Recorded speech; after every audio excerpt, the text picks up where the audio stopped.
make sure you share this video, click on like and love. Understand the fact that for that Mama, how long can we continue to thrive in falsehood, lies? It pains me more when it comes from the pulpit. Share this video. You are going to pick or picture one or two from this broadcasting. Yes, I understand the fact that now test go Evangelist Ebuka Obi, test go loyalty Evangelist Ebuka Obi. Share this video because I want as many people as possible to hear me. Share this video. Click on like and love. Share this video. Yeah, try to share this video. I want a lot of people not to miss out. I don't want somebody to come in halfway. Of course, I know many people will come in halfway, but can I do too much? Be do watch this broadcast from the beginning. We want to go one or two things in the na broadcast and name na bania. Happens in the natural surprise, suppress your voice of reason. They just want only one voice to be heard, which is lies. So it cannot happen now. Unless not God has changed from being God. Share this video. Don't forget that many of them,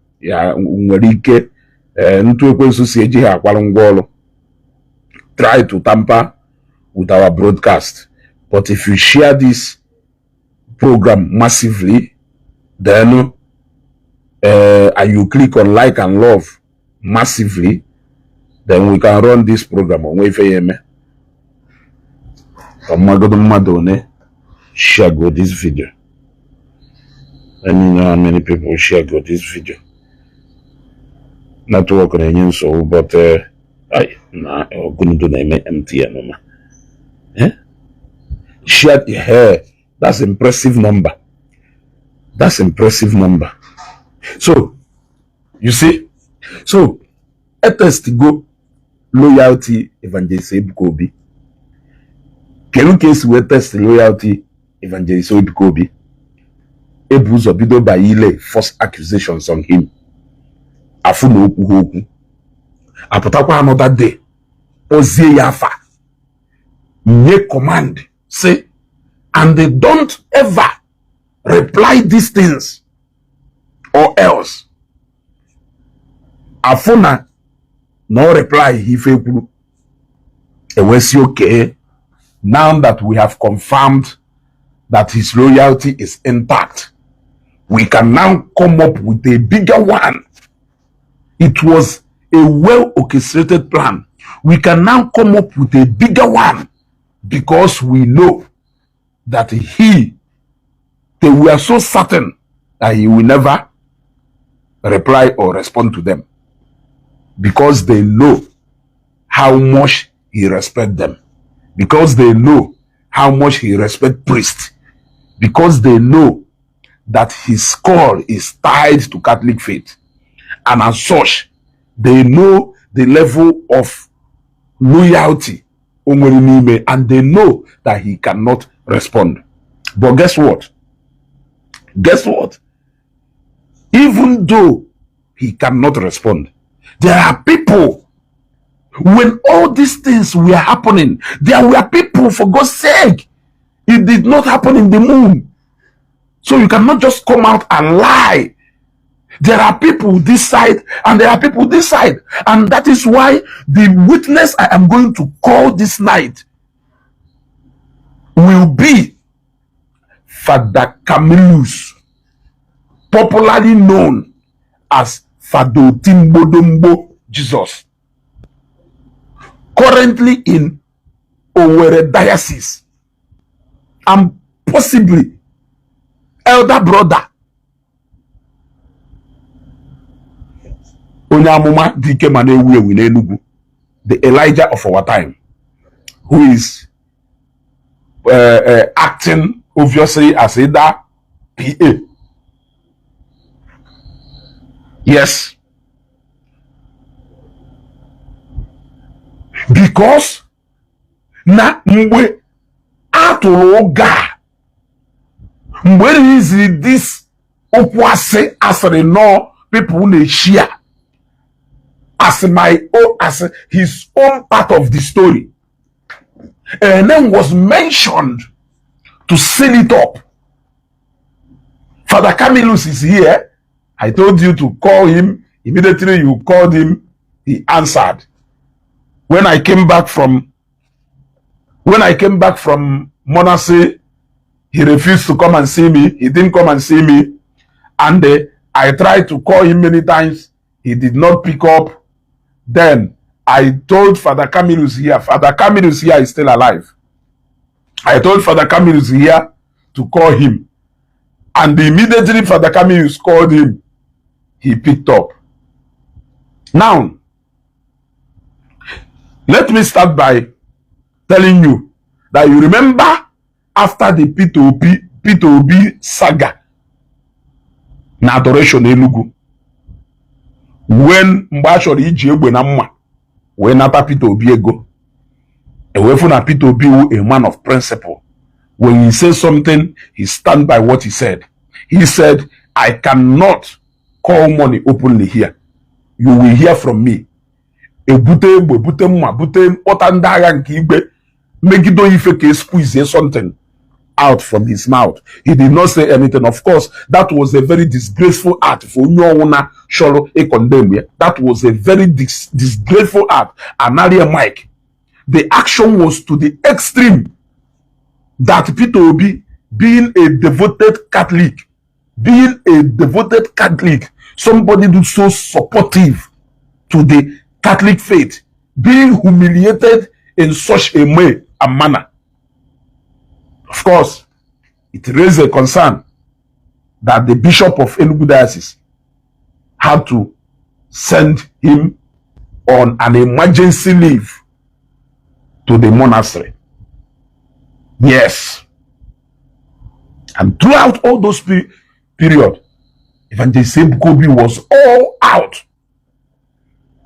He was all out, speaking and shouting on top of his voices, fighting for him, calling on the bishop, allow him to come and take his position. There are flocks not under him. There are people who are feeding through him. There are workers to be paid. There are poor people who are depending on him.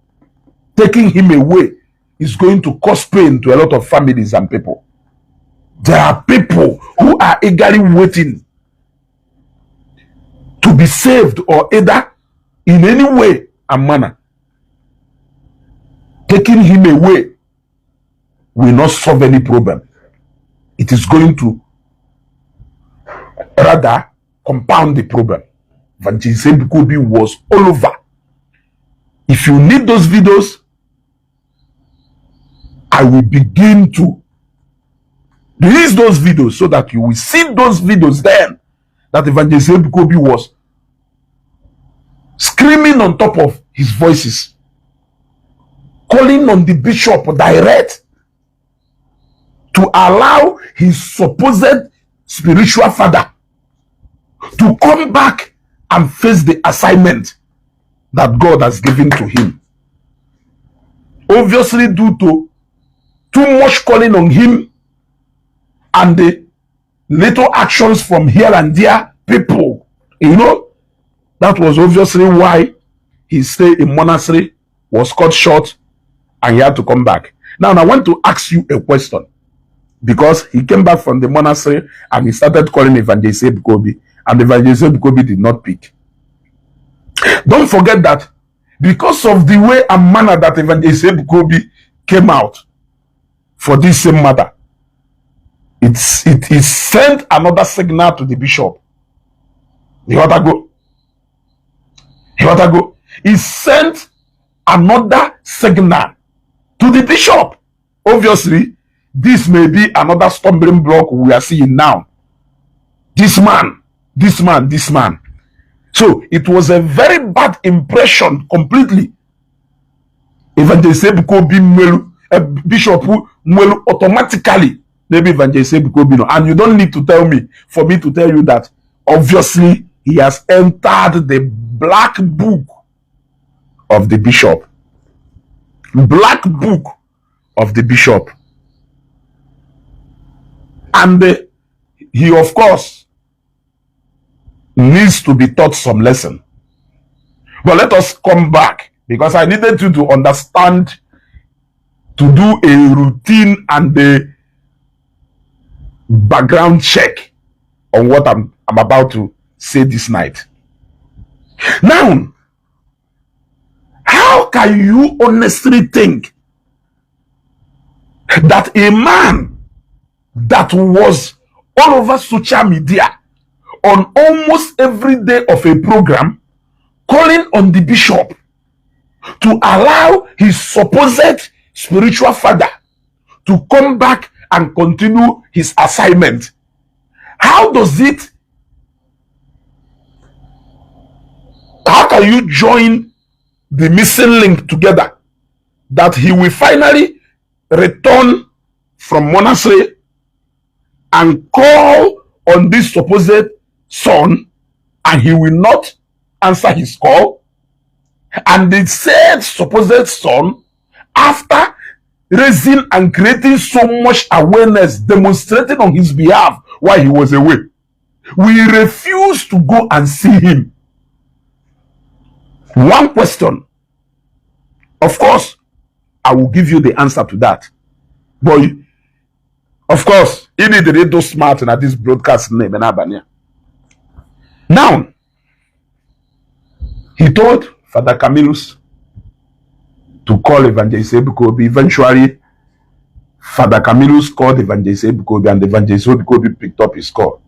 Is that how open line Evangelist Ebuka Obi do? How many of you Zionites now play direct in a phone? It's a question I want to ask you. Who is Father Camillus in all this exercise? Yes, there are so many Reverend Fathers in Enugu Diocese. Why does it have to be a father from Owerri Diocese that we call Evangelist Ebuka Obi immediately, and Evangelist Ebuka Obi will pick it up? Who is Father Camillus Otimbodombo Jesus to Evangelist Ebuka Obi?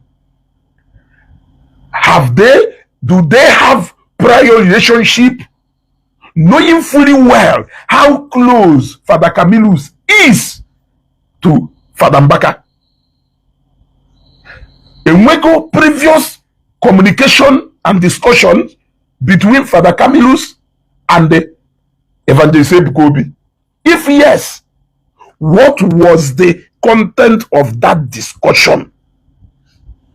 What was the content of that discussion? When I made the video in the morning, I said, Father, Apoga Faro as a witness, it is God's doing, and indeed it is marvelous in our eyes. Remember that I told you it was a well orchestrated plan to first of all upset him by levying allegations on him, to know if he will come all out to speak. They knew he did not say anything. They knew he did not say anything. They came back again and they mentioned his name now with a threat, commanding him not to speak. And they still found out that indeed he did not say anything. They now say, good, I think this is the best time for us to come out now and unleash something permanently now, so that people can now dive on this.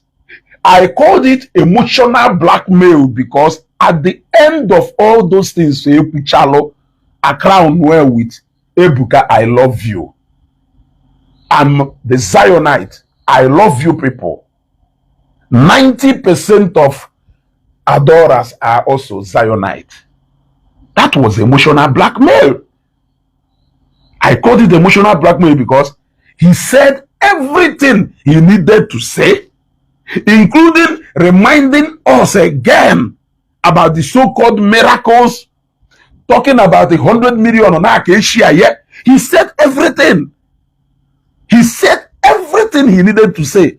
Then at the end of the day, just to make him to be the good one, presenting Evangelist Ebuka Obi to be the ungrateful one, in a way that he is showing ingratitude, then making himself now to be a good one by saying that I love you, making him to look like he has extended the hand of love to him, but he turned him down. Onye ka nji sị na ịghọta egwu agbalụ n'ikpeazụ a, egwu agbalụ n'ikpeazụ a dị more dangerous than egwu ndị ọzọ agbagoro mbụ. And agbala egwu a, believing that Evangelist Ebuka Obi will not respond. But I'm saying it. Of course, he will not respond, or he may not respond to you. But there are people like us. And don't forget that there are people around when all these things that were happening, even if daddy refused to talk. Only family, only friends, only colleagues who are also around when all these things were happening. They will speak, of course, because this is what they have information. They have information of this.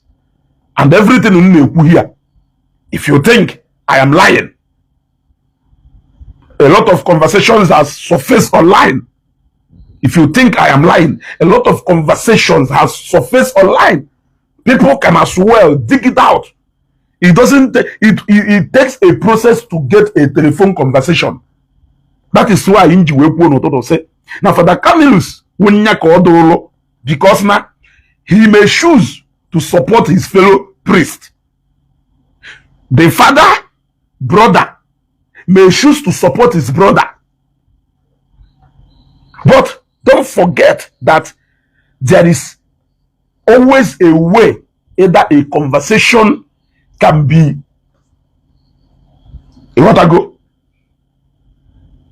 and even if it doesn't get to that level, your posterity will always be there to either judge you right or judge you wrong.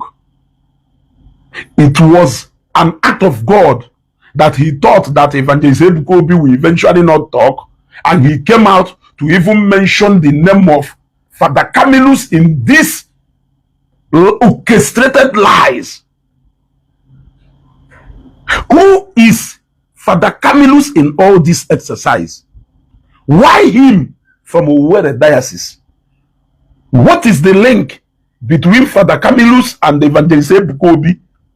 Between Father Camillus and the Father Mbaka, that Father Camillus called Evangelist Ebuka Obi and Evangelist Ebuka Obi picked up immediately?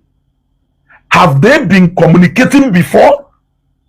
If they have been communicating before, what was the content of that discussion? What was the subject of that discussion? It is a question.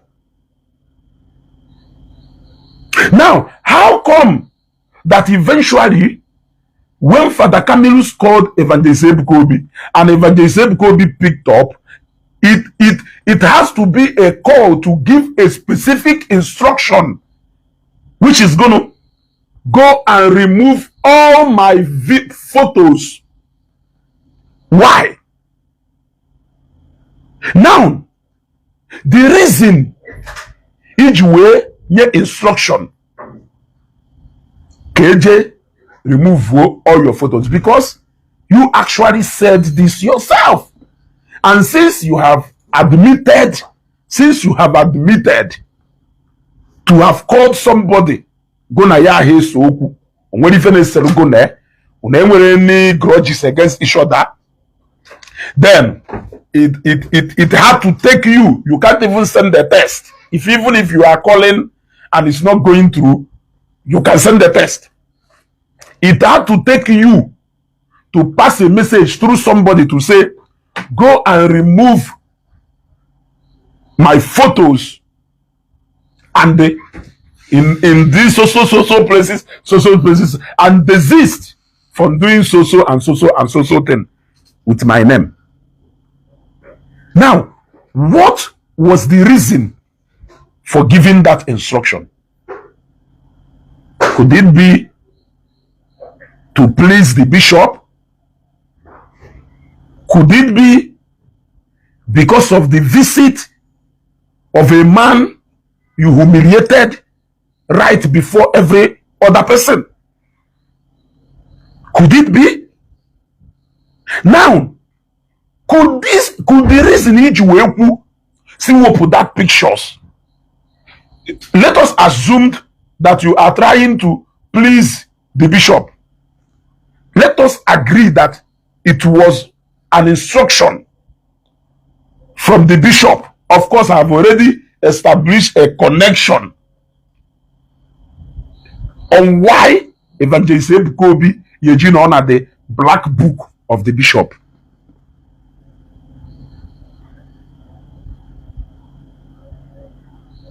Now, I want you people to be getting the missing link here after Kaishiko Ziye. You gotta go. Kaishiko Ziye, because when mobile it will make sense to you. Could the reason why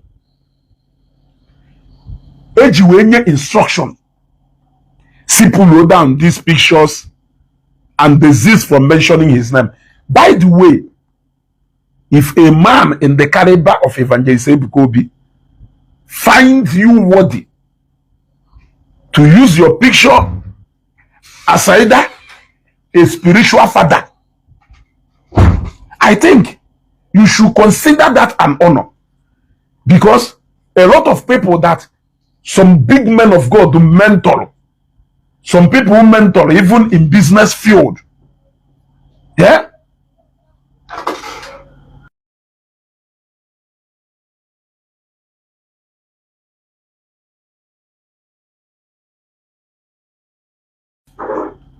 Some people, many mentor in this ministry, are proud enough to mention the names of those people who mentored them.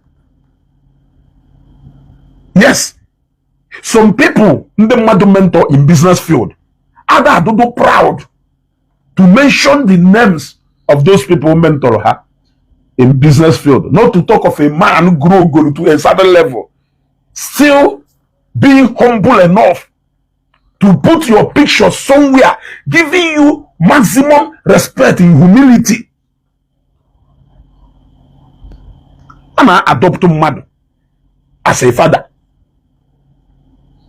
because we all know Evangelist Ebuka Obi's spiritual father, the man who saw that gift and the man who nurtured him in his young age until it started manifesting.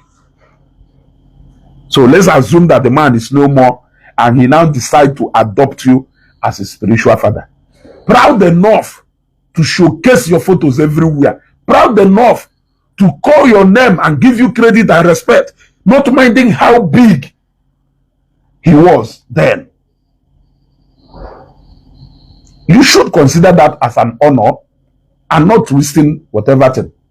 So now, could the reason why that instruction was given through Father Camillus, who knows more than you, than me and you here now, because I've given you a background, to pull down those pictures, desist from mentioning your names? Could that reason also be the reasons why you were not picking up your calls? You refuse to pick up your calls.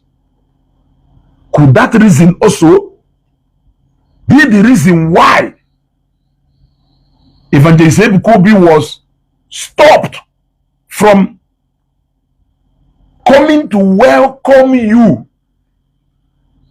Yes, he was stopped from coming to welcome you in a way and manner.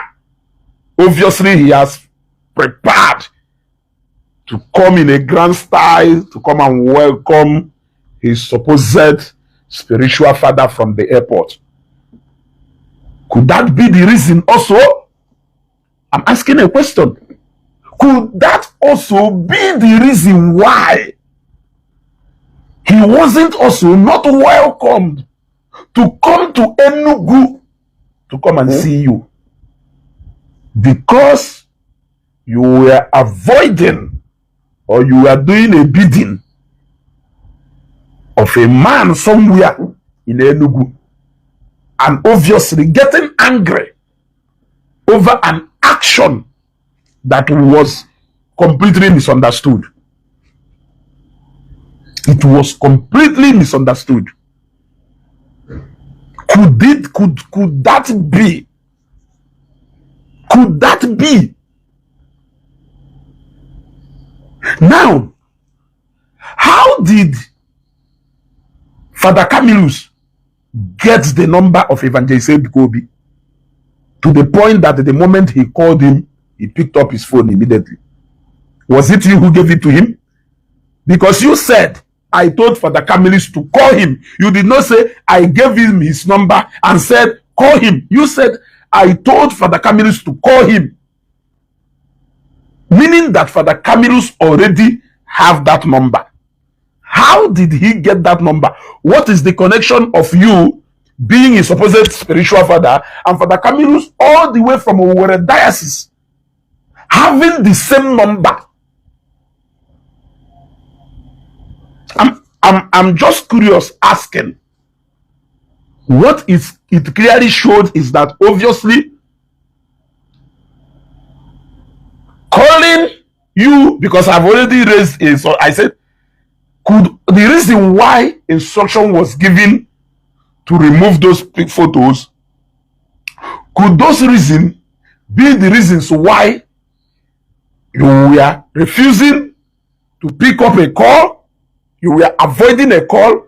Now, could Father Camillus having the number of Evangelist Ebuka Obi now be as a result of Evangelist Ebuka Obi reaching out to him because he knows that he is very close to you? Could that be as a reason of as a reason because Evangelist Ebuka Obi obviously maybe reached out to him to convey a message to you, passed a message through him, or obviously maybe try to find out if he have knowledge of anything that is happening? I'm asking questions. Father Camillus can be free to come out and answer these questions. But like I said, you may choose to please your fellow priest, but posterity is always there. And if there is even any need to prove it further, there are people who can release the evidence. My call record with you, of course, is with the network provider. And with special arrangement, devil can see God. So, no conversation with you that I can ever deny, except naturally dig up that conversation.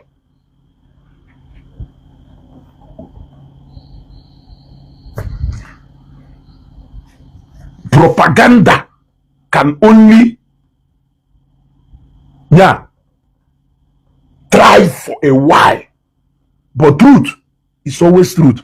And no matter what you do, you akade ye ushimwezioku ogo ye senite luo o senite. It may not be that time, it may not be today, but definitely truth will always come out.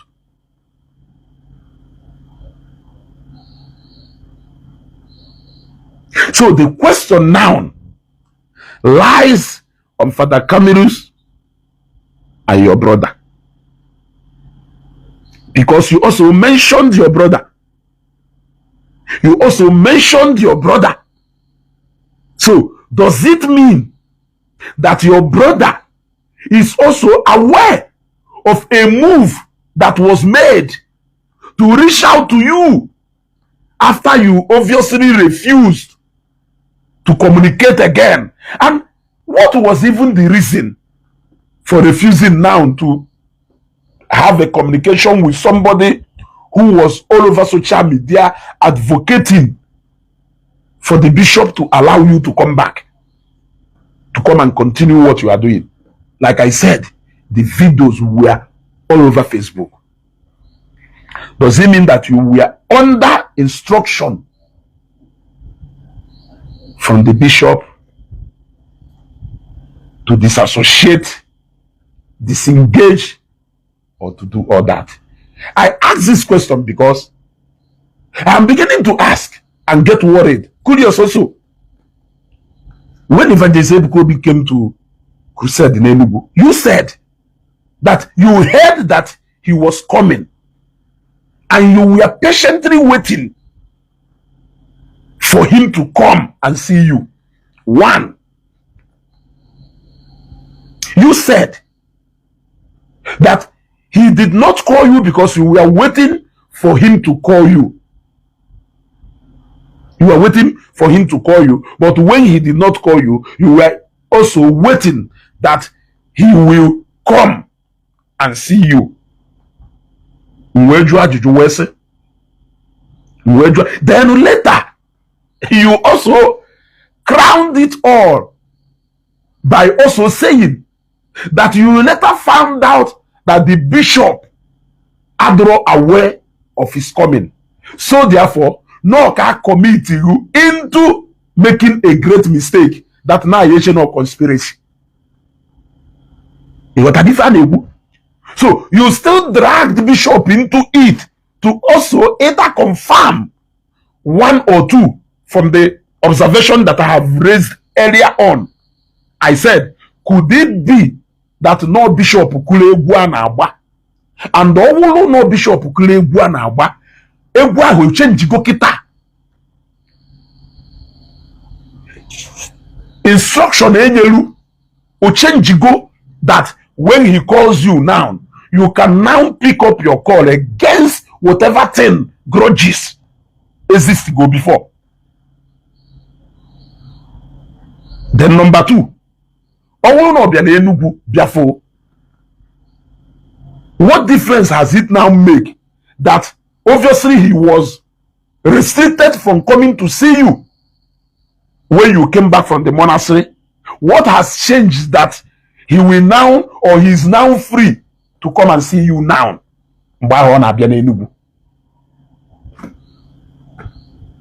I'm curiously asking.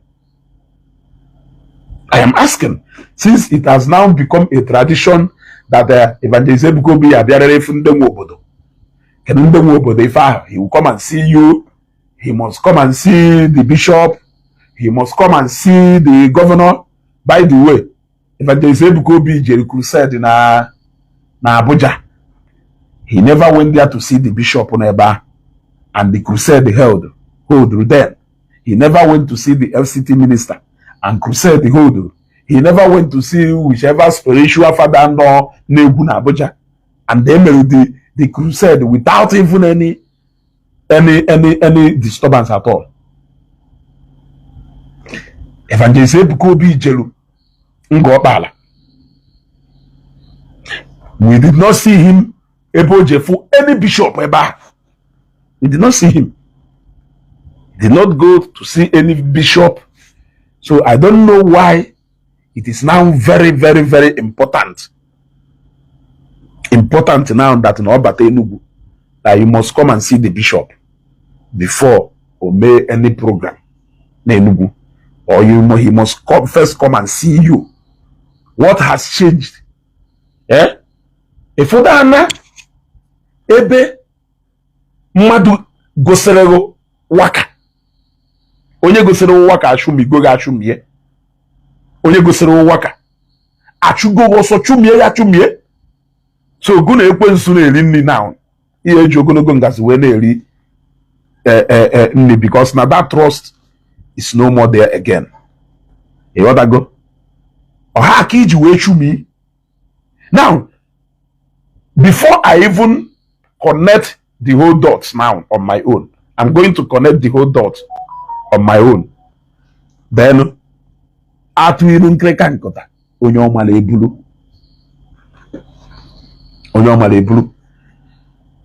This is a man. You have come out to level all manner of allegation. You have also issued threat. So, with all the threat he issued to this young man, were you honestly, let us be honest enough. Let us be honest. Were you expecting him to come to you?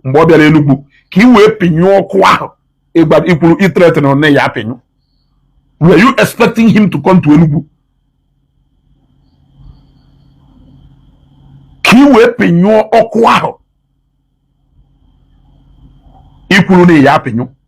Was that what you were waiting for? Was that what you were waiting for? You have issued a threat. You have said the name he has threatened, or he has issued all manner of threat.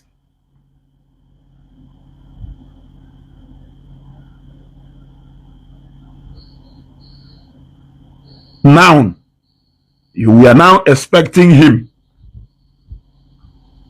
to come to Enugu to come and see you. That's why I said that this is emotional blackmail. You instructed Aquarafa Kahapado 2 trailer load of Aquarafa water. What changed? What changed? Ko Jehofu Bishop.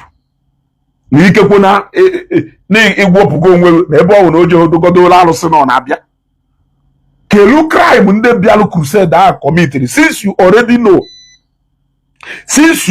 know that Nandeneja adoration Zionite, you already said that 90% of adorers will Zionite. You already say that almost your members will have Jukwalo na that field. Why you deny you blew 2 truck load of Aquarafa Bujelu your children gahango? These are the people you love. You love them unconditionally. Why you withdraw order? He blew the same mini Kwadogoluha Bujelufa.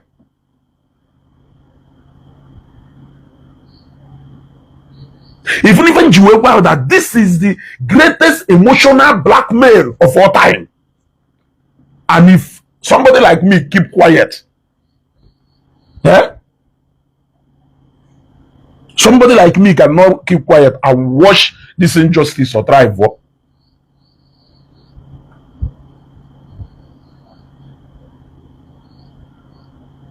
Or thrive. You instructed them. Kebulu 2 trailer load of Aquarafa water, Bujelufa. Mbe Kerife Mesiri, Niji was 2 trailer load that were support of her. When you already know, this wewu na 90% of Omo Wahajeleba, Kerife change.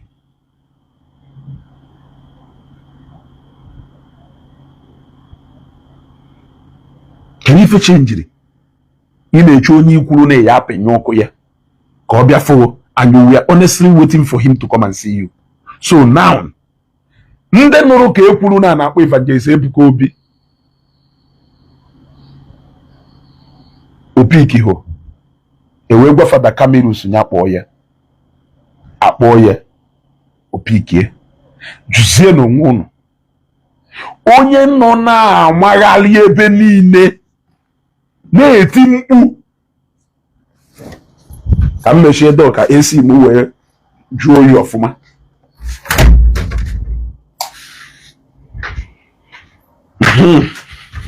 Denu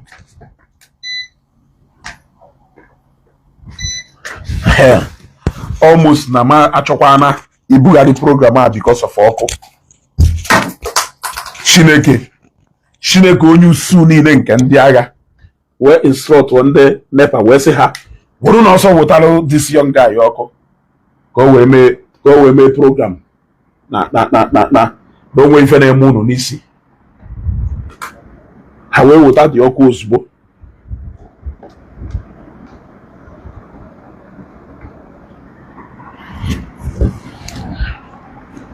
so now, nna akpọ Fada Camillus Otimbodo ịma na mgbe akpọrọ ya ịkpọ Fada Camillus na ọdụ ka onye pụta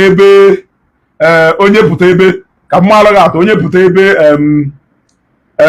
Odumeje nọ kama ọ ya asịghị mgbe Odumeje nyakpọọ ya ọsịghị ngwa Chukwuemeka ịghọtara ya ife a na ọdụ ka ịpụta ebe mmadụ ya asị mgbe Odumeje nyakpọọ ya onye ahụ asị ngwa Chukwuemeka. How will you know na Chukwuemeka ahụ the popular Odumeje? How will you know that Chukwuemeka ahụ the popular Odumeje? Ọ ịpụta ebe ị asị iji ụwa nọkata omewe program iji ụwa asị unu chọọ jenu jụọ Chukwu na onye na-akpọrọ Chukwu na onye gwe. How on earth will you know that that same Chukwu na onye a na-akpọ owu Ezugbo?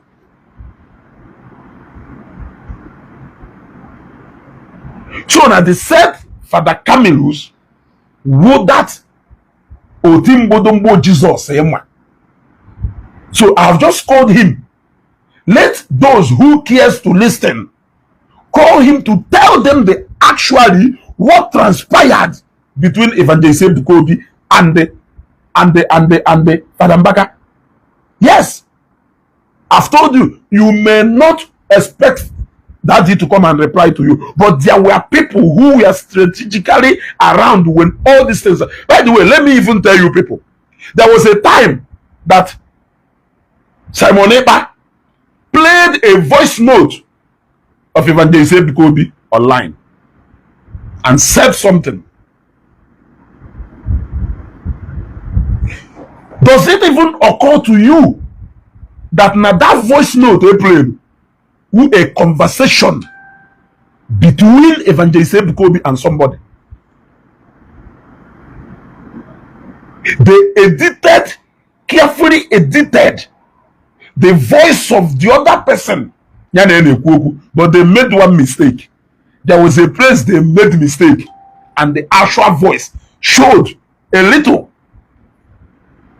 They edited it, but the editor did not do a good job. Now, how can a conversation, somebody who is supposedly your spiritual father, leak to a strange people? And what could be their intentions of editing the other part of the voice of Onya, leaving the voice of the other person? That may also be an impression, because when this thing happened, the going was still good. That may also be a plot to tell you that now I have to go since before I went. But let me leave that one for another day. So Father Camillus should come out to tell people it wasn't Father Mbaka who gave you the number of Evangelist Ebuka Obi. It wasn't Father Mbaka who gave you the number of Evangelist Ebuka Obi. And when Father Mbaka came back from monastery,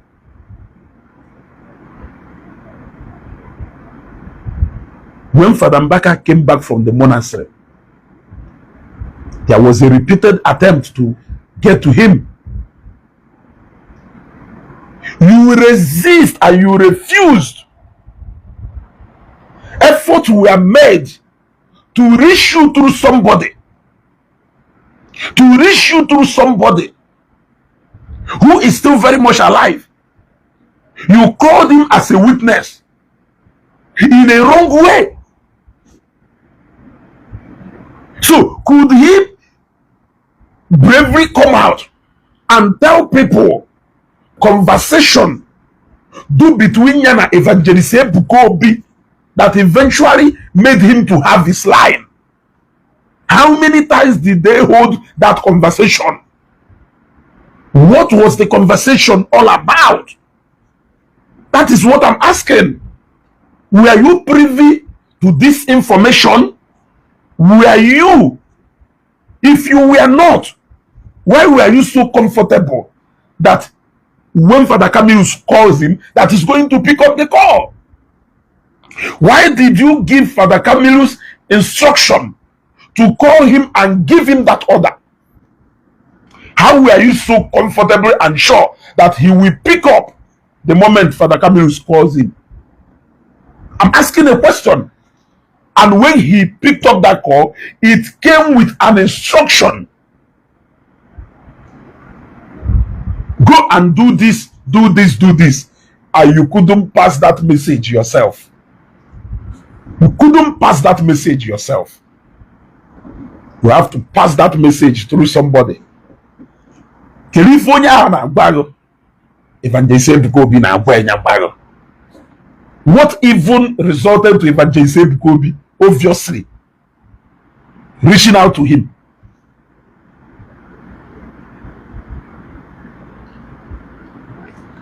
We are asking. We are asking. Like I said, you are so sure that he will not respond to you. But and many other people around him who loves him, who were very much active with him, because on agani kuku on abana more man on more because I'm afuyanya. Yes, I'm afuyanya no naga. Man on more possess ya man I'm afuyanya no naga.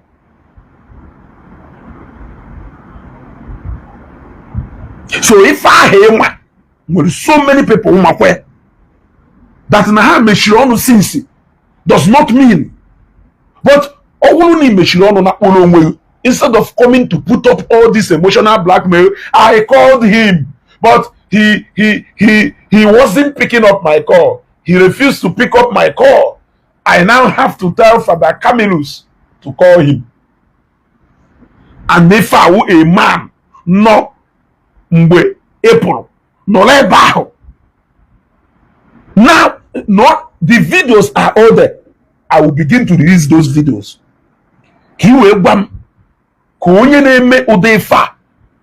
Suddenly, why? What is the connection? That somebody do proud enough to put your pictures, enlargement pictures of Gone, Tiga see many places. Somebody do proud enough to do that. Somebody do proud enough to speak for you, even when so many priests refuse to talk. Or Catholic priests will speaking out for Father Mbaka, Mbwezi Monasel. Or priest will Merie. Father Mwebejo, you Merie. But you thanked him and you appreciated him for fighting Evangelist Ebuka Obi. You thanked him for doing a good job. Wazienya hapuzie pota. Ne mwakesi ya penyoko nda. Onyi chore penyoko ye. Keno ne chene nugu. Kobia fogo. Koburusi omwe butero ke penyizo no ke finally. If even you say no emotional blackmail. It was the game was the last game. Yeah. You see? In Oziene, onye mwana igosi golu akebi jumwa gosi ebi ji egbe gbe ni duwe na ha amuma na egbe igwe obiazi Enugu ogbalo biafo mgbe ị na-ekwukwa ife ahụ. You were also dropping some obuligwe here and there. Eh? Dropping some obuligwe here and there. Dropping some obuligwe here and there. Yeah? Inokwa ebe ahụ. ịnọkwa ebe a patronize wakwa Matthias again. How did he patronize Matthias? Hear it. I'm going to say here, careful, because I know ekwu I know eme gente kenu ntosi we patronize Matthias. Gente kenu gente.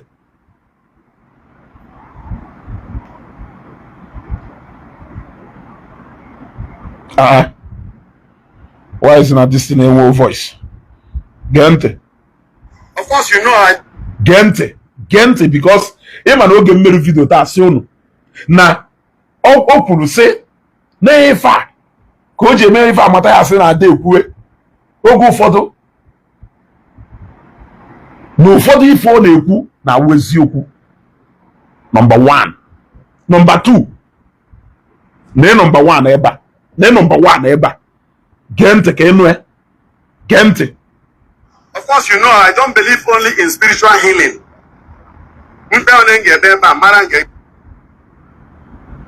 Oh, they allow do why the 5G you were doing a phone or I take you to the hospital. Gente, if you guys were patronizing Matthias Maka, Evangelist Ebuka Obi. Of course, you know I don't believe only in spiritual healing.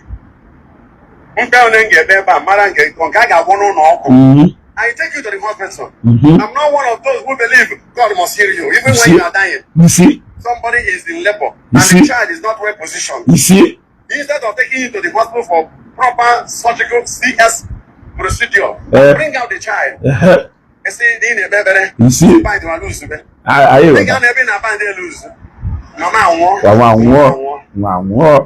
to see that we deliver like the women of Hebrew. What does that mean? That the mother is alive and the baby is alive.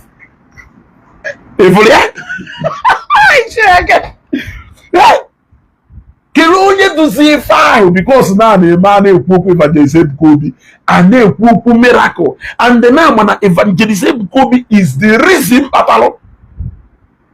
Weapon swap stand the attack miracles. So many of them now turn see their message against the same miracle. That is why, just to make sure that people have no more power or the gift to do any miracle again, or say, of course, you know I don't believe in miracle only. And so no, Seraphic Hospital woke one say call about all the Virgin Marina, Virgin Mary, olive oil and holy water.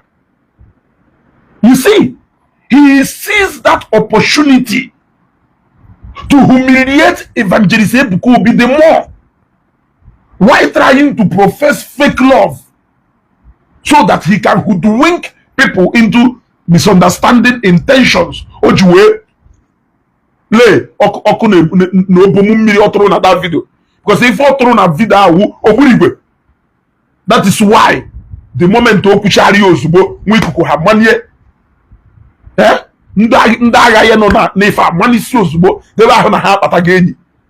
And the way why they were doing that, they also knew that Evangelist Ebuka Obi may not respond, so they were not even bothered about his own side of the story. That was the reason why they all came out, sharing the video. Father Mbaka has said the reason why he has problem with Evangelist Ebuka Obi. Father Mbaka has said. And I challenge Father Camillus to come out. It will be against you and your conscience, because you know the truth. You know the truth. You know that was a fat lie being said at the altar of God, just to spite another man who is somewhere. What has Evangelist Ebuka Obi coming to see the bishop got to do with crusade or the? Yeah? What has it got to do with crusade or the? He made it clear that his ministry is a non-denominational one. Is it the first time you are hearing it? That Zion ministry is a non-denominational ministry. So tell me, him coming to see the bishop or not, what does it have to do with the crusade of Yami? What has it got to do with that? Him not coming to see you because he said Ebuka made a mistake.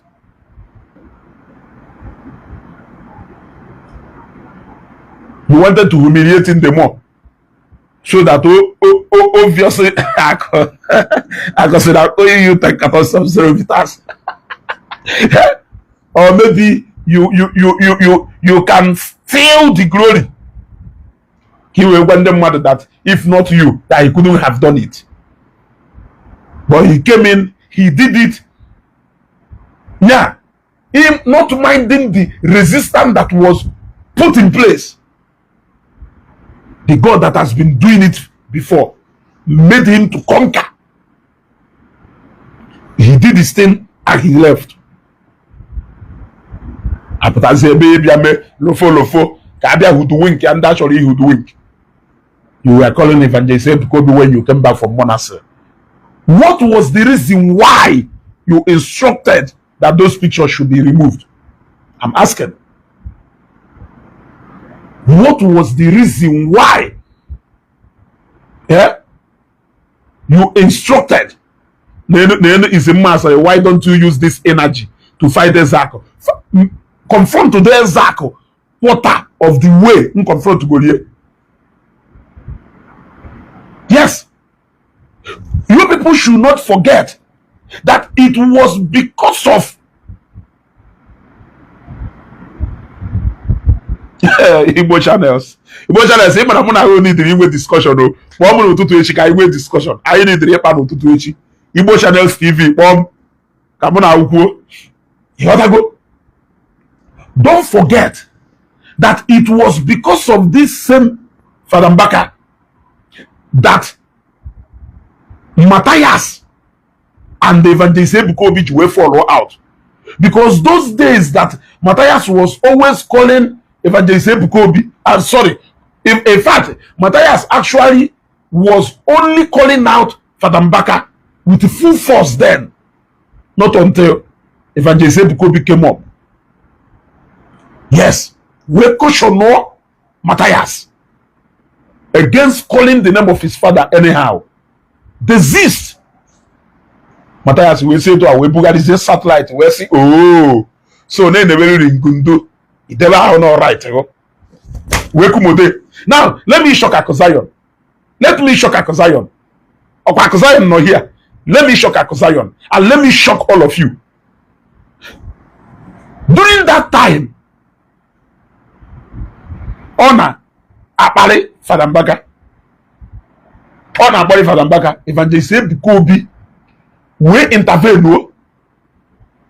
We turn satellite to Evangelist Ebuka Obi now. The same Matthias on a hash go squeeze any message.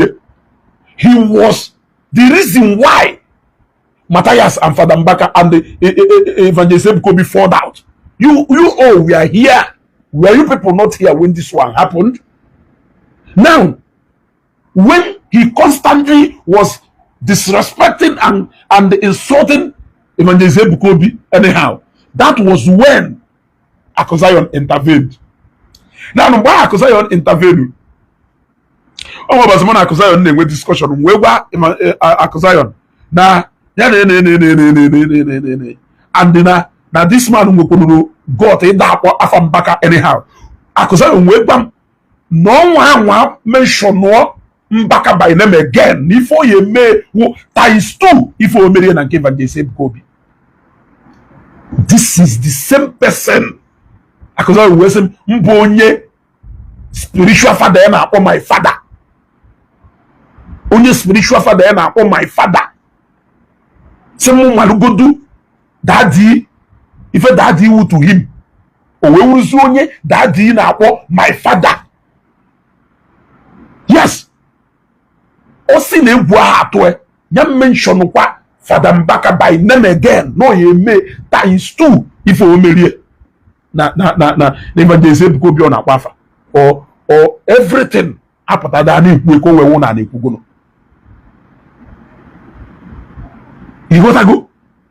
Onye pulu the first far You pulled it, you continue pulling it, you continue pulling it, you continue pulling it until the center could not hold. You now came back to come and do emotional blackmail so that you can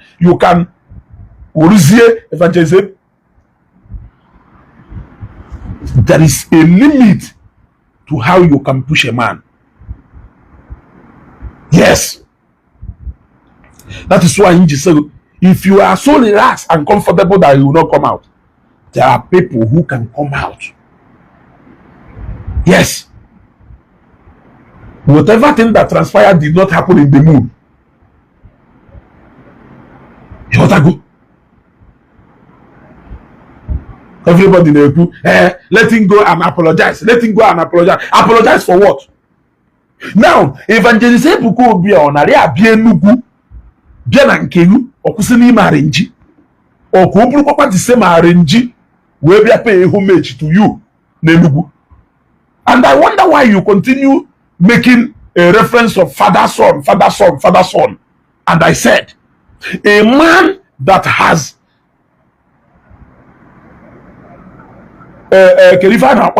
disowned his son, because the moment you told this person to stop mentioning your name, the moment remove all my photos from anything that had to do with you, stop mentioning my name, that was the day you disowned him as a son. That was the day, without any provocation. Without any provocation. It wasn't because of video. You even came to start to tell us, Evangelist Ebuka Obi, one of the coordinators. I challenge anybody that will prove me wrong that there was ever any time Evangelist Ebuka Obi a coordinator on adoration. I challenge any adorer to prove me wrong. Prove me wrong by showing me a proof that showed that there was ever a time Evangelist Ebuka Obi was an active member of adoration ministry. I challenge you. Tell me the time. Tell me when Evangelist Ebuka Obi have ever been a coordinator. Tell me. He came and a Sunday coordinator sober. And a Sunday coordinator sober. When was the first time Evangelist Ebuka Obi and the Father Mbaka had a physical contact? It was in 2017. It was in 2017. 2009, 2010, 2011, 2012, 2013, 2014, 2015, 2016, 2017. 9 years after the Zion ministry, Evangelist Ebuka Obi, Okawu coordinator Mbaka.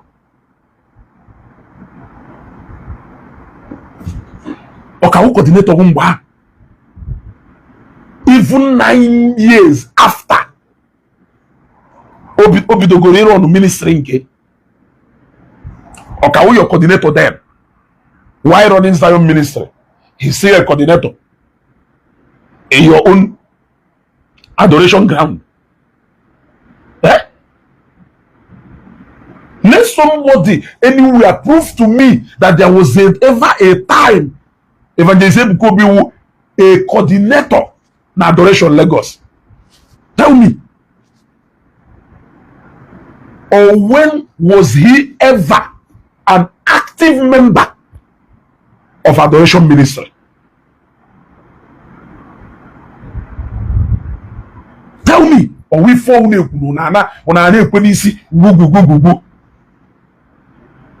then on that same day, as Almaduni Noba. See the water live video about Madunine, you are spiritually qualified. CJ water video about Sonine Ebuka, we thank God for what you are to us. CJ water video about Sonina Saloba. Ebuka, thank God for what you are to us. And what could be the reason for constantly telling him, be strong, do not fear? What could be the reason? Evangelist Engineer Shooks It's a Lagos branch. Be bold enough to tell me that from so year to so year, that Evangelist Ebuka Obi was ever a coordinator in Zion. I mean, in adoration. He said me, yes, Lagos branch. Because now that you know, I don't know who coordinator in Lagos branch. I challenge you, here. Now, I say, give me a proof. Tell me an event where he was giving a situational report. He was ever collecting, maybe offering and handing over or whatever thing. He has ever attended a coordinator meeting with any coordinator of adoration anywhere. Prove me wrong. Prove me wrong. You cannot prove me wrong because you know all those things were lies when they speculate all along. If anything, Evangelist Ebuka Obi adopted him as a father. He adopted him as a father. Not because his ministry was not successful. He went to Enugu in 2017 with his entourage as the spiritual director of Zion Ministry, not Lagos.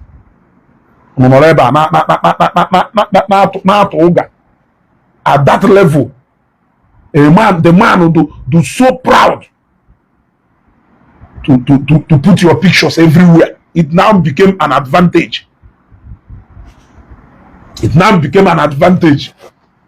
Yeah? Kirife prompt to put those pictures. Was it instruction from the bishop? Was it because somebody you humiliated so much came to Zion? Yeah? Came to Zion.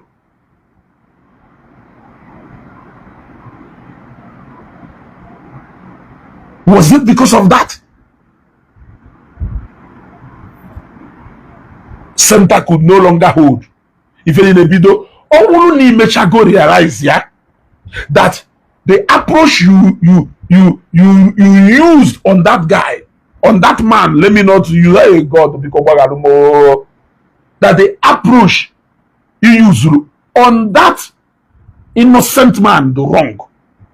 What you should do is restitution, not emotional blackmail. Ebuka, I love you. We have seen the love. The love is so wonderful. The love is so wonderful. Yes, I mean that kind of love is so wonderful. A love you can show a man by coming out on social media to come and say that no, the man arrange. Onwere mgbe mkwuru no na-eme arrange nọrọkwa ebe ahụ ị na-ekwu na onwere mgbe ikwuru no na-eme arrange ọfa bụkwa na na-emekwa the same arrange kwuo na na-elezi prophecy ka black market kwuo na abuse go miracle ebe ahụ ka na-ekwukwo na onwe okwu mgbe ikwuru no na-eme arrange ọnụ halụ mmiri oge ọnụ na-ajụkọrọ onye halụ mmiri ya na-ezo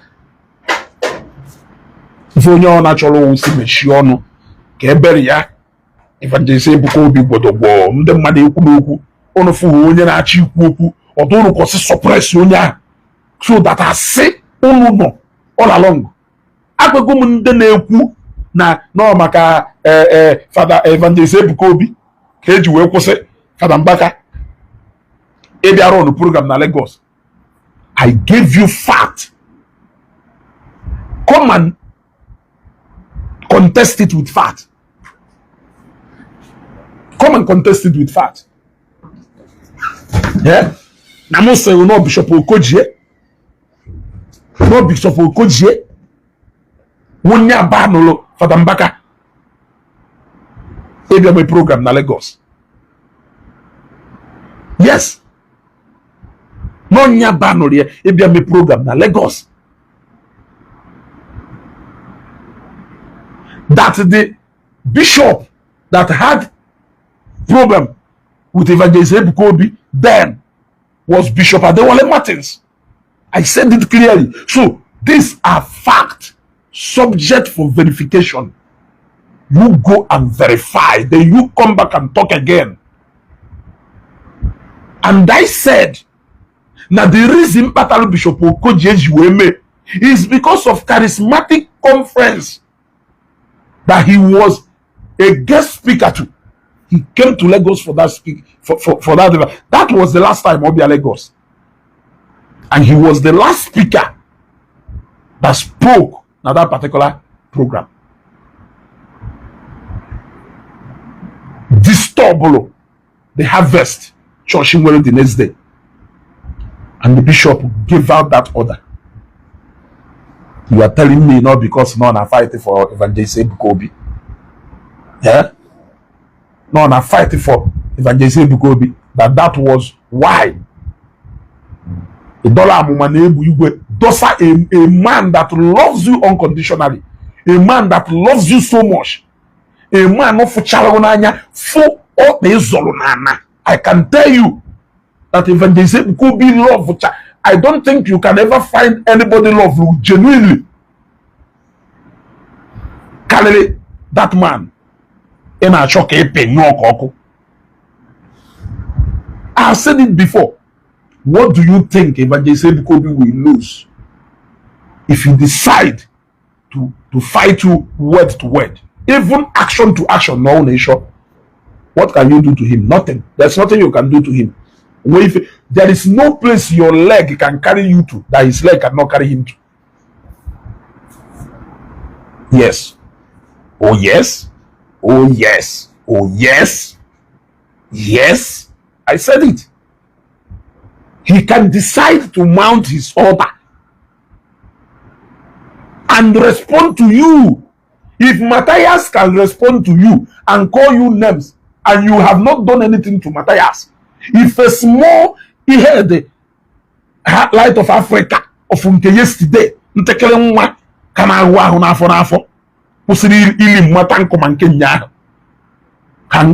come on Facebook and proudly insult you and call you names, and he is still alive, walking about free, and nothing has happened to him.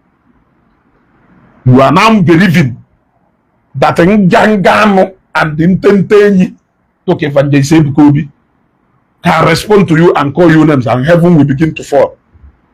Respect, loyalty.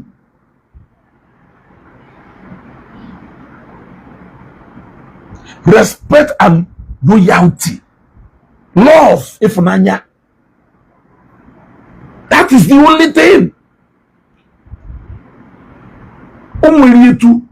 Even all the Catholic priests, Ifunanya out to all of them. It's just that Nankeru Kare, and you know it. Chimozo, if you go fe, cause woman a problem. On cause problem. If it's your okay, make sure no. Call Gana Toga, call Gana fly. No, na they cause the problem. That day we will Mike, we go in pulpit now. We say a broken record. No, see about woku. It's something you had on be the problem. Eh? Muje force one kokuru one nya. Muje force one kokuru the other time. Muje force nya ko ife ni no kuguru. No, na they cause the problem. Which problem can I cause? Eh? Which problem can I cause? Can I do? Or move there for the Mbaka script if any one abia kuma ke Evangelist Ebuka Obi. Oju we won mo na cause. Or move there the adorers ni na abia insult here. Or move there ha line of insult ha na abia insult here. Omudelu here. Oh, ntunsi akọsọ ewu because na nna bia debunk ase ono na asigide, because no na mono sigide yase ona achọ ka agara inwe anybody ya bia who anything about asiaho or sigidori, then eventually somebody abia kwuye abi. That is the only way also we will lie na cause the problem. One day, and I have even come to understand that Evangelist Ebuka Obi even also not responding to him, but even that is even beyond what eyes can see. I am seeing spiritual instruction. I'm seeing an instruction he cannot contest with. Because I mean, if it is me, oh no, Evangelist Chukwumwanya bi Ifeanyi, the same evangelist in Aza, Evangelist Ebuka Obi Naza, go na wo. Yes, Father Mbaka is not my mate. Evangelist Ebuka Obi is your mate. And I will want you to prove to me how he is your mate. Evangelist in a comment section, I'll be a corner. That one, my evangelist.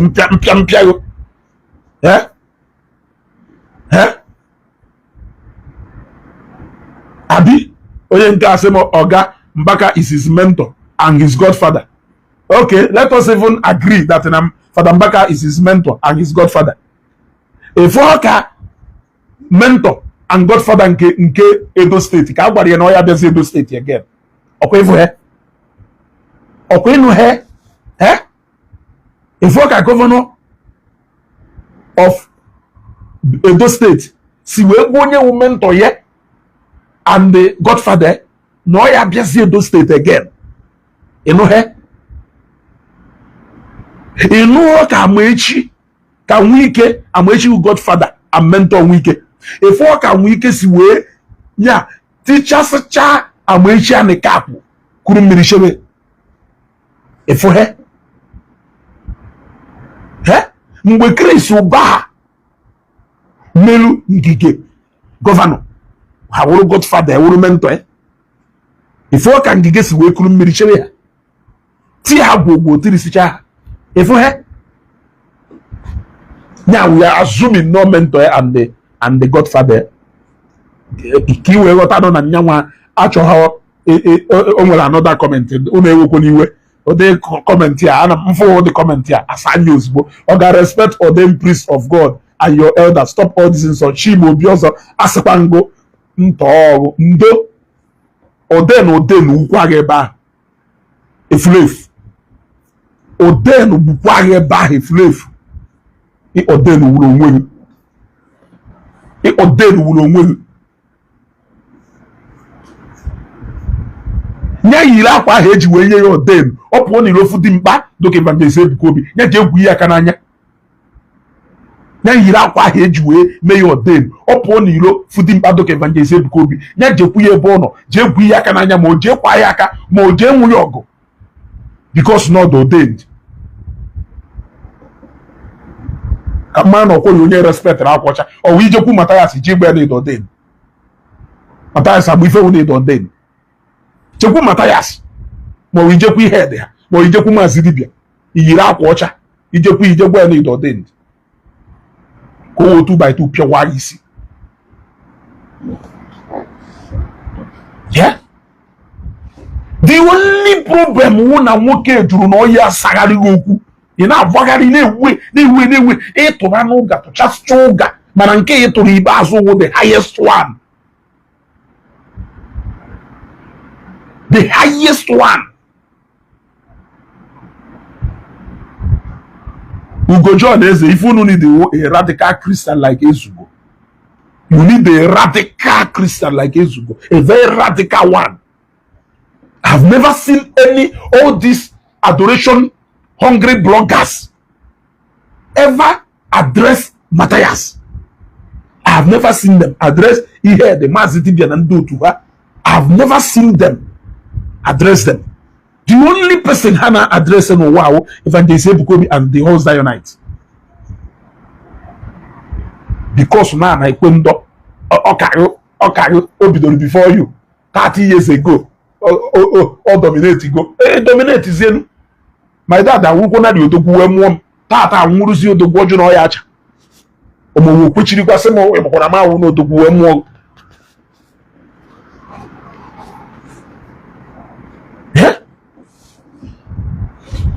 Epụta na social media na ọ na social media ekọta onye ọwụ mechaa kpọọ ya ma afa na-ekosis kiri ife for issue threat chilatazie n'ikpeazụ I love you love wa na-edisive kwunu I love you I love you. Afọlọnge n'anya. Egbe n'aka nni. Egbe n'aka mma n'aka ekpe. Iweruzie obi na-asị afọlọnge n'anya ka ọ ya onye ahụ bịa gbagọgbagọgbagọ. Chima ọzọ akwụrụ 100 million ọ kaghị obi jee wepụta ka ịkwụọ m. Akwụrụ 100 million. So ọ kaghị obi jee wepụta. Daalụ Chinyere Joe ha na-atụ Mathias na ndị otu ha egwu. The only place maka na ịma na ịgwa Mathias 10 ọ gwa 100. It is only Zion suppress nwuru Mathias. Akụ Zion, let me call Akụ Zion, no Zion, no Akụ Zion. Wa Akụ Zion nwunye suppress nwuru Mathias. Ndị ọzọ niile ewu coward. Mathias kwuo okwu ha ncha niile anakpụsi ya Jesu. They have even started patronizing him. He ebido na self na patronize ya. Nye romance messages ye. Hanya na amakudo messages ye. Woluzie ye na amato. Woluzie ye na amato. Ejizi Mathias amato. Imagine. That is how bad it has gotten. Ejizi Mathias na amato. Father Camillus Utimbodombo Jesus. Prove one wrong. Let posterity be the judge.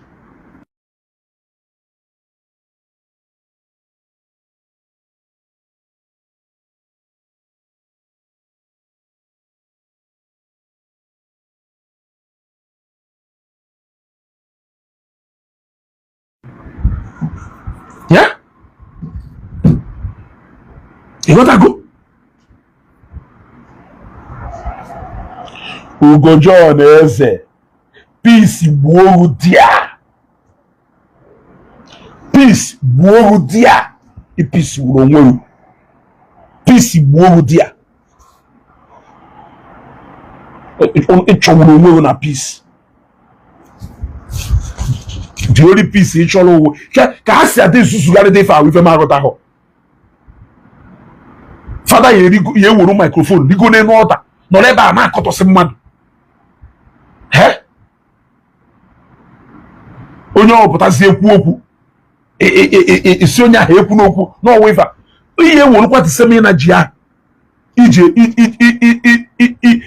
ekwu okwu jekwago onye ahụ jekwa na comment section si fada biko ozugozienu ife atụzi too much okwu hapụ ha ya ọdụ ndị bloggers ya na aka ehizikwa na the latest one ka ha bụrụ ihe mapụta ozugbo ha mapụtakwa ha fụkwa na akụkwara nke ahụ hands down. Ben Angel, I'm about to run mad. I'm no. Mad microphone legal 45 minutes into the adoration program. I know. In a come Evangelist Ebuka Obi. You will problem about that. No problem about that. You were enjoying it. You know, right on. Oh yeah, quite na no. On a tone, man, they follow life on a tone. 45 to 50 minutes, if not up to 1 hour. Mbata ha memobere program. Hey, why this guy again? If this guy biaku. So say bono na ama na mmadụ ahụ child of God wo na put this bunk say favor on. Mathias ligolu n'enu it even had to take Evangelist Ebuka Obi to stop to caution Mathias from insulting Father Mbaka, and that Zion had to take a step further by stopping him to even mention that name. That was where he named him Elijah Enugu. That was how Mathias named him Elijah Enugu and named Evangelist Ebuka Obi one baby virgin.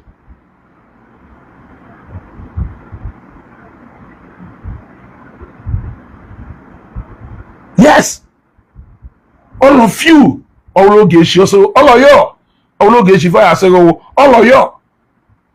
no then. When Mathias was hammering him left, right, and center, Evangelist Ebuka Obi spoke from Zion, Lagos. Obido insult Evangelist Ebuka Obi. Zion why also Nampolamu where say You dare not mention this name. It had to take Evangelist Ebuka Obi to publicly address Matthias, and Zion had to take steps further to stop Matthias from calling your own spiritual father by name. Some of you even joined them to insult Zion. Alleging Evangelist Ebuka Obi about it. That is how ignorant some of you do.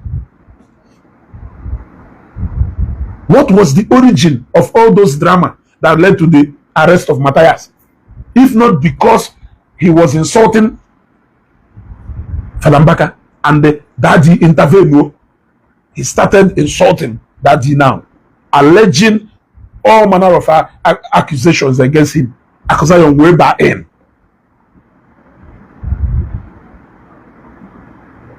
Zion will step in. It has to take Zion to stop Matthias from mentioning that name Mbaka. He now started calling Elijah Enugu. And he now baptized Evangelist Ebuka Obi, one baby virgin.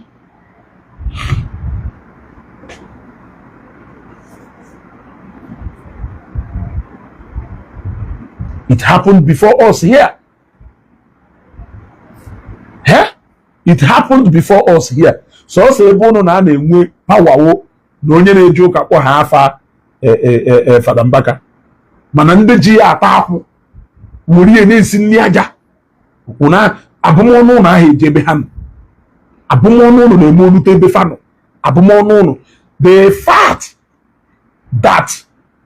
fact that na abụmọnụ na when you talk about one man of God, a insult or you wear blessing. But a insult or the other person causes it. So is the theory I am still finding difficult to understand. You can insult Evangelist Ebuka Obi anyhow, call his name anyhow. Muke dundende mado nepoka giant ye ha n'ime mmụọ, nepoka okpukpu n'ime mmụọ ha, ntente giant nwa nkapụdo ka ga na-akpọ ya afọ anyhow.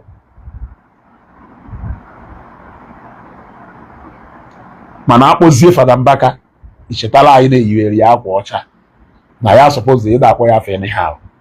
Chineke ya akpọwa ọkụ. So quick one, Father Camillus, having said all this, it's now left for you to come out and address this issue.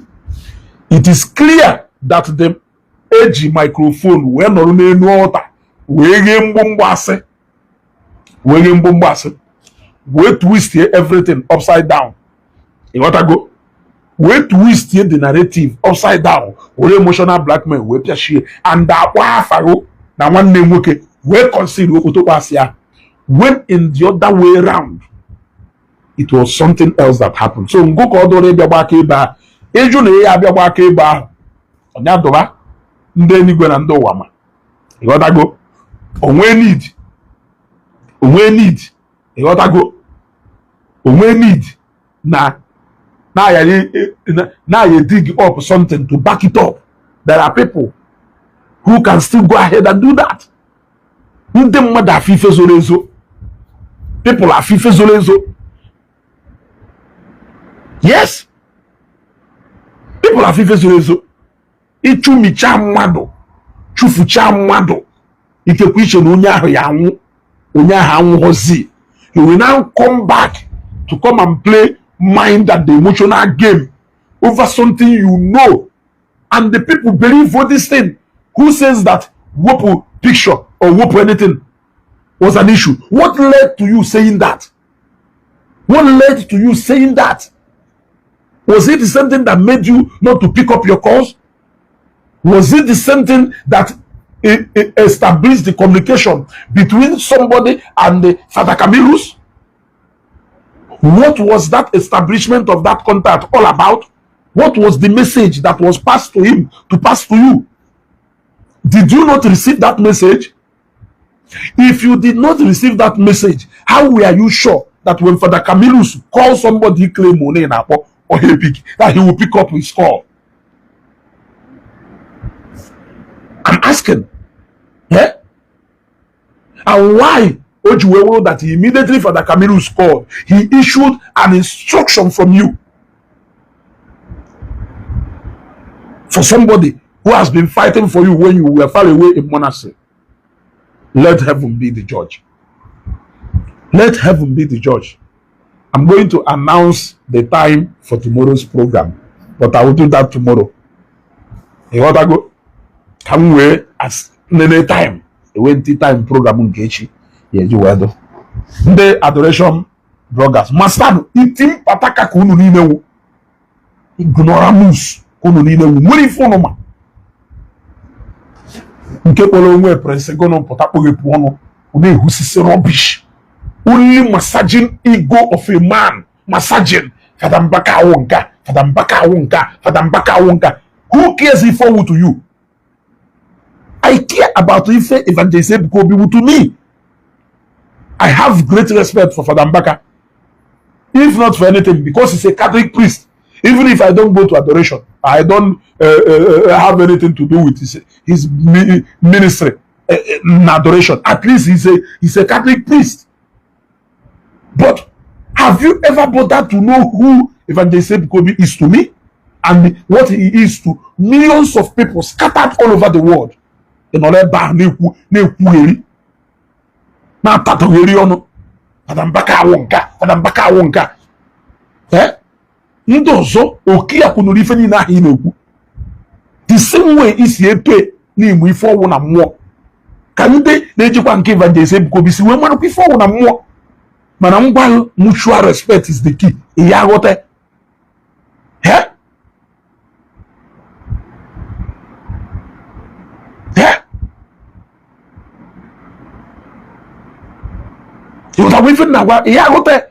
You are trying so much to tell me what your father means to me, to you. What my own father means to me. Is your father my father? Is my father your father? It's a question you should ask yourself. Every day, put in papa go wonka. Against your father, but here they about my own father.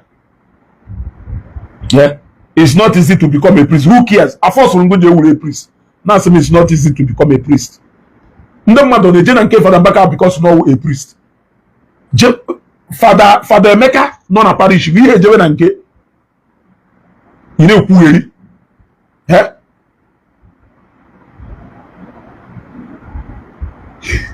Ajolonga Jojo we say Father Emeka na Father John non a parish. He hear Jeven and K. Can if it happen newi happen Ebony State, Bamoto, Biara Nanke, that only Reverend Father Nona, Enugu. Or name we hope Reverend Father Nona na parish you, Ebo not because not a priest call. Ebi Muife. His Father Mbaka is an ordained priest. But I know priest KJC Ebony State, Wele Jenanke. If he Juene Jenanke because of if only me Evangelist Ebuka Obi. If you no possess if they to or if you na agenda mmadụ na Zion ojeru there, it's not because no a priest. Yes, it's not because no a priest. And with so many priests hand everywhere. Man no mun na yo. In priest no mun na. Umwe na family umbo for the name. Irrespective of na family. So Father Mbaka is a priest. It's an ordained priest. No, it's because no ordained priest or where.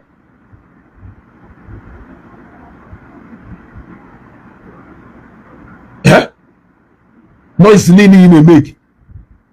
How many times have you taken to educate Matthias Nando to her? Why am I Father Mbaka an ordained priest? Cindy Shoma, join on open heaven for God's sake.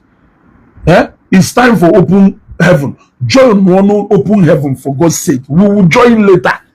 What is all this? I respect something. It's time for open heaven. Join open heaven. We will not all join at the same time. Yeah?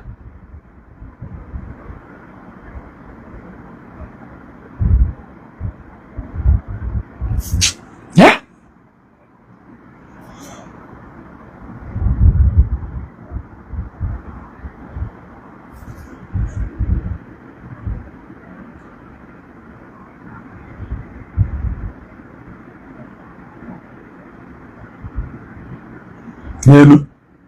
Oh, yeah, sorry. When we are to deal with a case like this, you think we should put emotions aside and let logical reasoning thrive. We can't be fighting each other while preaching the gospel. Since Mbaka sounded positive, I think we have to be patient and observe. No, he should be calling the shot now. Alpha and Omega call. Since he sounded positively, we should be calling the shot now. He should be calling the shot while other people follow. Okay? You people should stop this superiority complex on the water in all these things. Ben Angel, if you okay Belgium, okay Belgium, come kaye dewe na no paga magnet na come ahe wo ife mbolo kwa isi ewu or else so go na threat nkanka threat enwe isi kono ya di kwueri onye ofu ni lo chikola anya we go na anya ka gono onye kwuni okwu onye ofu ni lo chikola anya ga wi go na anya ka touch onye kwuni okwu oya atani chom no ofu ni lo noise ni na ho na making us Facebook disappear immediately off flow ni lo ndala. He should be calling the shot while other people follow. You people should stop that superiority complex and apply common sense, mutual respect, or nothing. Anything short of that, we cannot. Yes, he's still a priest of God. Go and tell that to Matthias now. You can't hypnotize him. He's still a priest of God, but you are not. Go and tell Matthias now that Father Mbaka is a priest and he's not. Even Agwaranya. Jegbe Matthias. Or Jegbe Okunwando. Second in command there. Jegbe niye no a priest go. Kevin Agwarum no a priest. My people will come back again tomorrow. You gotta go. Hit go point in tomorrow we'll start again. So Father Camillus go call the Igbo. You gotta go. Now our Lord spiritual. If you yesterday, na isiokwu adoro ye. Bia gwafa na eziokwu nkete adoro na nyawu ife. You gotta go. Yeah? Adoro na nyawu ife mbe eziokwu. And you know. Father Mbaka, go and ask him forgiveness for what? What was the crime of Evangelist Ebuka Obi that made him to issue a command that those pictures should be taken down? What was his crime? Yes. What was his crime? I am asking. Can you feel crime here? Somebody that was everywhere calling your names. Somebody who so loyal to you to the core. Is it a crime? Does it mean that because Nathan or Peter Obi down, that Peter Obi cannot go any other places? Is he not an Igbo man? Is he not an Igbo man and a statesman? If you are doing politics, does it mean that every other person more even you are even upset over something you know nothing about? Yeah? Something you don't have any information clue to. That was why you threw away all the love and affection a supposed son of yours have for you. You threw it away because na here kwa here bend mu bend. A twist in the narrative. Anyway, point made. Tomorrow is another day. Actually, I will release the time for the programmation in there, because I still have some things to share with you. What could be the reason for all those lies? As a Evangelist Ebuka Obi, coordinator Subjalo, he was a coordinator of Lagos branch. When? How? Where? Huh? Can you also claim that you don't know that Evangelist Ebuka Obi coordinator na adoration anytime? There was never. You know that there was never. Your first physical contact with Evangelist Ebuka Obi was in 2017, almost 9 years after 7 minutes. Yeah? By that time, Kerifeto na Zion ta adubohe. The first Efe Ejugo, overflow Ejugo.